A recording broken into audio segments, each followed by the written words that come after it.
नमस्कार। आज हम एक बहुत ही गहरे और दिलचस्प रूपक को समझने वाले हैं। एक ऐसा आइडिया जो हमारे दुनिया देखने के नजरिए को पूरी तरह से बदल सकता है। चलिए एक सवाल के साथ शुरू करते हैं। जरा सोचिए, क्या हो अगर ये दुनिया जैसी हमें दिखती है असल में वैसी ना हो? क्या हो अगर ये पूरी तरह से उल्टी हो? ये सिर्फ एक ख्याली पुलाव नहीं है, बल्कि एक बहुत गहरा दार्शनिक विचार है जिसे आज हम समझने की कोशिश करेंगे। ये अजीब सा लगने वाला आइडिया आता है भगवत गीता के 15वें अध्याय से। इसमें एक ऐसे अश्वत्थ वृक्ष की बात की गई है जिसकी जड़ें तो ऊपर आसमान की तरफ हैं और उसकी डालियां नीचे जमीन की ओर फैली हुई हैं। जाहिर है ये कोई आम पेड़ तो नहीं है, ये हमारी इस भौतिक दुनिया, हमारे अस्तित्व का ही एक प्रतीक है। तो फिर इस उल्टे पेड़ का असल में मतलब क्या है? आइए इस अनोखे प्रतीक के हर हिस्से को खोल कर देखते हैं और समझते हैं कि ये हमारी असलियत के बारे में हमें क्या बताता है। इस वृक्ष को कहते हैं संसार वृक्ष, यानी भौतिक अस्तित्व का पेड़। सोचिए, ये एक रूपक है उस दुनिया का जिसमें हम सब हैं, अपनी इच्छाओं, अपने कर्मों और उनके नतीजों के एक बहुत ही उलझे हुए जाल में फंसे हुए। और कमाल की बात यह है कि इस पेड़ का हर एक हिस्सा एक मतलब रखता है। इसकी जो जड़ें ऊपर की ओर हैं, वो परम स्रोत यानी ईश्वर हैं। जो शाखाएं नीचे फैली हैं, वो हम सब जीव हैं। ये पूरा ब्रह्मांड है। इसके पत्ते वैदिक मंत्रों की तरह हैं जो दुनियावी फायदे के रास्ते दिखाते हैं। और जो छोटी छोटी टहनियां हैं, वो हैं हमारी इंद्रियों की चीजें, जिन्हें हम देखते, सुनते और महसूस करते हैं। अच्छा, तो इस विशाल उल्टे पेड़ में हम कहाँ हैं? हमारी यानी आत्मा की यात्रा कैसी है?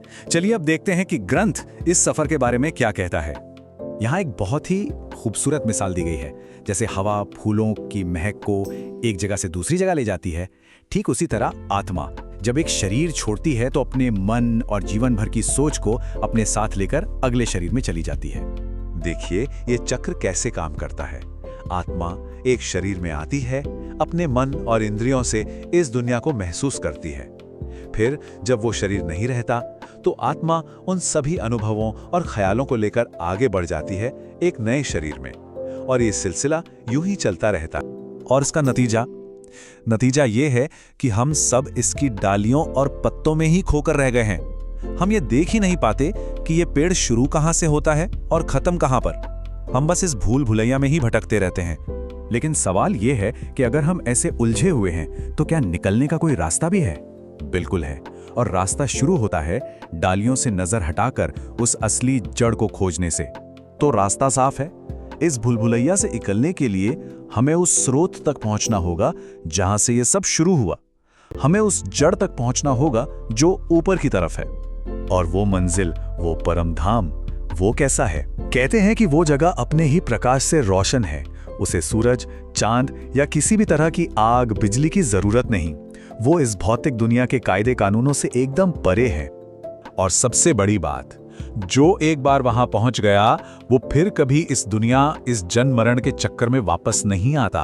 उसे हमेशा के लिए मुक्ति मिल जाती है। सुनने में तो ये बहुत अच्छा लग रहा है ना, लेकिन सवाल वही है, वहां तक पहुंचे कैसे? इस उलझे हुए पेड़ को काटें कैसे? इसके लिए एक बहुत खास हथियार चाहिए।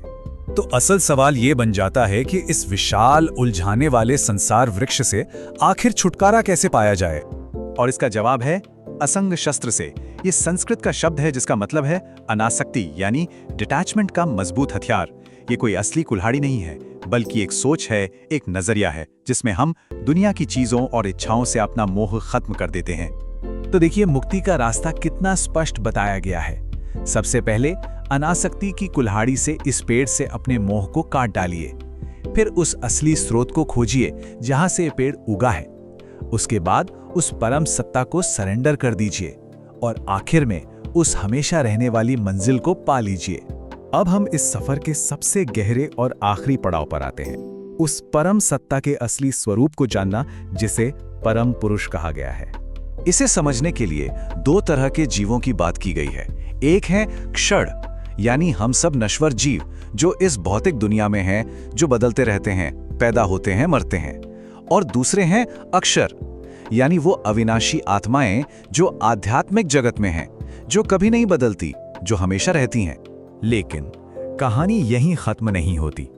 इन दोनों से भी ऊपर, इन दोनों से भी परे एक सबसे महान हस्ती है। उन्हें ही पुरुषोत्तम कहते हैं, यानी परम पुरुष। यही वो सर्वोच्च ईश्वर हैं जो इस पूरे संसार वृक्ष की बुनियाद हैं, जो सारी दुनिया को चला रहे हैं और जो नश्वर और अविनाशी दोनों से श्रेष्ठ हैं।